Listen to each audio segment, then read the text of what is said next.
Deals में अमेरिकी congressman mark वैसे की बोल न्यूज़ से खुसूसी बातचीत में गुफ्तगू कहा कि अमेरिका मजबूत पाकिस्तान का ख्वाहां है जिसमें अवामी उमंगों के मुताबिक वोटों से एक मजबूत हुकूमत का क़याम लाजमी है।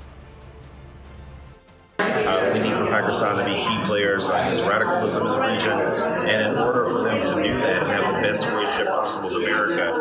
it has to be a country that's free of human rights violations. And so I'm very concerned about some of the stories that I'm hearing, and we need for there to be a strong Pakistan that is a leader in the region when it comes to human rights. We need for Pakistan to be key players against radicalism in the region, and in order for them to do that and have the best relationship possible with America, it has to be a country that's free of human rights violations. And so I'm very concerned about some of the stories that I'm hearing, and we need for there to be a strong Pakistan that is a leader in the region when it comes to human rights. Subscribe करें और bell दबाएं ताकि कोई खबर रह न जाए।